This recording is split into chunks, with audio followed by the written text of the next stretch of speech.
Assalamualaikum warahmatullahi wabarakatuh. Kami dari kelompok satu akan mempresentasikan poster ilmiah kami mengenai aplikasi klinis dasar pemeriksaan kamera gamma, spek, dan juga PET. Nah, seperti yang kita tahu bahwa kedokteran nuklir merupakan cabang ilmu kedokteran dengan menggunakan zat radioaktif berupa radioisotop atau radiofarmaka yang dimasukkan pada tubuh manusia untuk tujuan diagnostik dan terapeutik. Nah, teknologi ini memvisualisasikan struktur dan fungsi organ tubuh secara non-invasif dengan tingkat sensitivitas yang tinggi. Berbeda dengan teknik pencitraan konvensional seperti CT scan dan X-ray yang hanya mampu menampilkan anatomi. Nah, kedokteran nuklir ini mampu mendeteksi perubahan fisiologis tingkat molekuler bahkan sebelum terjadi perubahan fisiologis struktural. Nah, dalam aplikasi klinis, kedokteran nuklir ini memiliki peran penting dalam berbagai bidang, seperti yang akan kita bahas pada presentasi kali ini. Dalam kedokteran nuklir sendiri terdapat tiga modalitas utama yang digunakan untuk melakukan pencitraan anatomi dan fisiologis. Pertama adalah kamera gamma. Kamera gamma merupakan alat dasar yang menangkap radiasi gamma dari radiofarmaka di dalam tubuh pasien.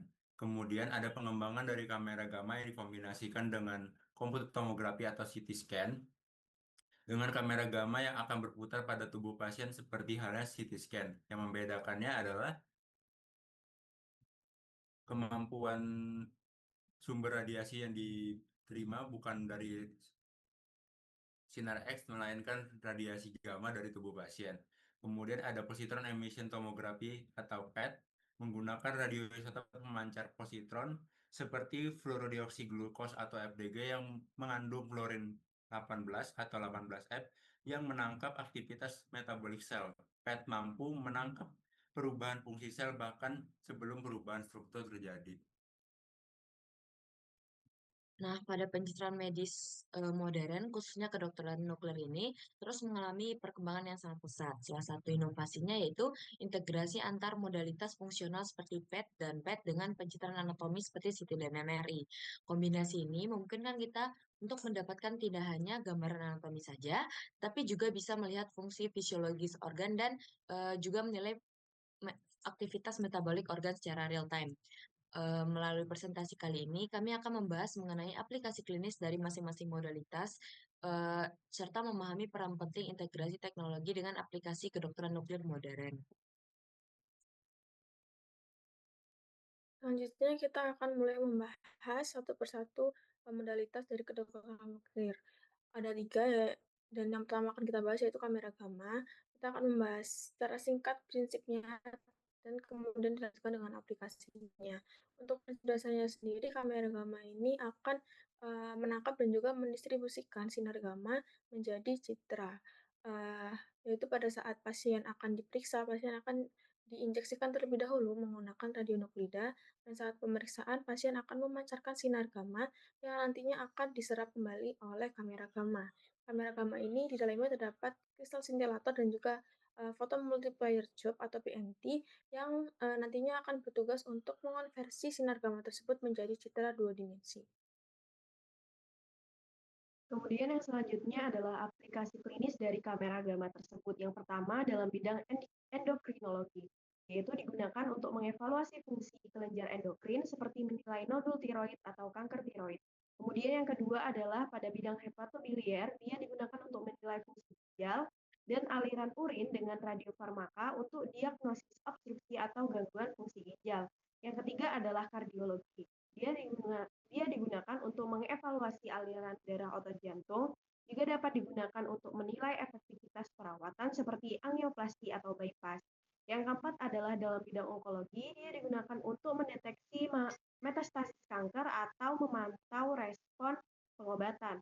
Kemudian yang terakhir adalah dalam bidang neurologi, dia digunakan untuk evaluasi aliran darah otak.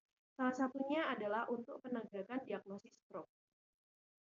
Kemudian ada SPEC atau Single Photon Emission Computed Tomography yang merupakan teknik pencitraan dalam kedokteran nuklir yang digunakan untuk melihat fungsi organ tubuh secara tiga dimensi dengan mendeteksi radiasi gamma dari radiofarmaka yang disuntikan ke dalam tubuh pasien.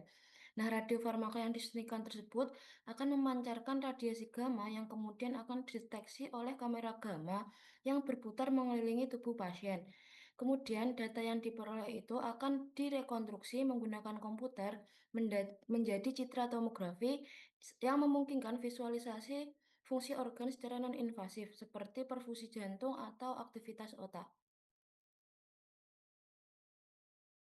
Lalu untuk indikasi klinisnya sendiri pada modalitas SPEC itu ada pada bidang ortopedi. Untuk bidang ortopedi sendiri bisa membantu kita untuk melihat tulang hingga sendi manusia yang dikarenakan fraktur ataupun trauma.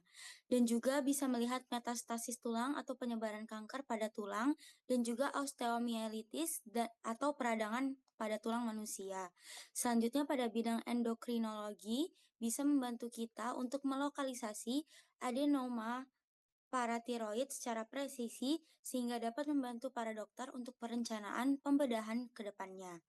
Selanjutnya untuk di bidang kardiologi, kita bisa dibantu dengan melihat perfusi miokardium atau aliran darah untuk mendeteksi penyakit arteri koroner, bisa menilai fungsi ventrikel dan juga mendeteksi iskemia atau pasokan darah ke bagian tertentu atau organ tertentu yang nilainya itu berkurang daripada biasanya. Untuk bidang selanjutnya itu ada onkologi, bisa membantu kita untuk menentukan penyebaran kanker dan lokalisasi kanker, seperti kanker tiroid, paratiroid, prostat, dan juga sel-sel yang ada di dalam tubuh manusia. Lalu yang terakhir ada di bidang neurologi, bisa untuk mengevaluasi gangguan neurodegeneratif, epilepsi, dan juga gangguan sirkulasi otak.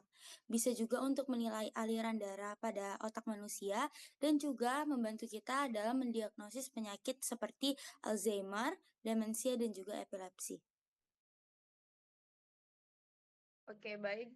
Untuk modalitas yang ketiga, yaitu ada positron emission tomography atau yang kita kenal dengan PET scan, yang merupakan teknik pencitraan kedokteran nuklir yang memungkinkan visualisasi aktivitas metabolik dan biokimia jaringan tubuh secara real time.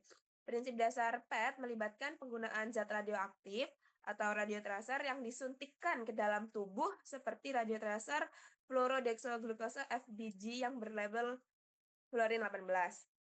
Radiotracer tersebut akan terakumulasi dalam jaringan yang dituju dan mengalami peluruhan sehingga memancarkan positron yang akan segera berinteraksi dengan elektron di sekitarnya atau biasa disebut proses anihilasi. Interaksi tersebut menghasilkan dua sinar gamma yang bergerak dalam arah berlawanan dan detektor akan menangkap sinar gamma tersebut untuk membentuk gambar 3 dimensi dari distribusi radiotracer di dalam tubuh.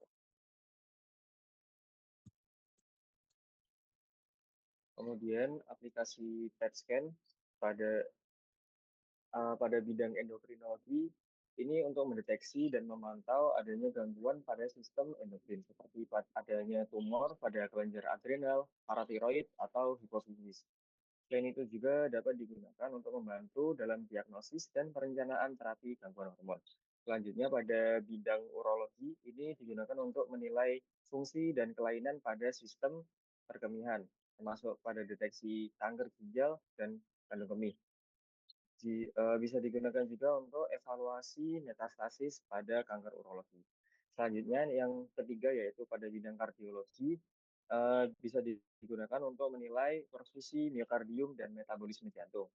Digunakan juga untuk membantu diagnosis penyakit coronary artery dan gangguan fungsi jantung dengan sensitivitas yang tinggi. Kemudian pada bidang onkologi, ini mendeteksi adanya aktivitas metabolik sel kanker sehingga memungkinkan untuk adanya identifikasi. Lalu evaluasi respon terapi secara akurat. Kemudian yang terakhir adalah neurologi. Ini digunakan untuk mendeteksi gangguan metabolik otak pada penyakit neurodegeneratif seperti Alzheimer, Parkinson, serta untuk lokalisi fokus epilepsi. Baik, secara umum dapat disimpulkan perbedaan utama dari modalitas pencatatan kedokteran nuklir ini terletak pada kemampuan spasial dan informasi fungsional yang ditampilkan. Misalkan untuk mengevaluasi atau mendiagnosis adanya gangguan di tiroid. Nah, modalitas kamera gamma ini sebagai modalitas awal karena dia mampu mendeteksi nodul atau lesi tiroid secara dua dimensi. Nah, namun terbatas dalam mengevaluasi kedalamannya dan lokasi presisinya. Sementara itu, pada spek itu digunakan sebagai pemeriksaan lanjutan dengan keunggulannya yang mempunyai rekonstruksi 3D. Nah, memungkinkan visualisasi yang lebih presisi dan mendalam terhadap letak lesi ataupun nodul. Pada PET, dengan citra 3D yang memiliki resolusi lebih tinggi dan sensitivitas yang lebih tinggi, itu memungkinkan pemetaan aktivitas metabolik jaringan secara kuantitatif, lalu tidak mengalami keterbatasan tumpang tindih atau hambatan untuk penilaian kedalaman seperti yang lainnya, menjadikannya lebih unggul untuk mengevaluasi lesi meskipun dengan biaya dan infrastruktur yang lebih tinggi. Sekian presentasi dari kelompok kami. Wassalamualaikum warahmatullahi wabarakatuh.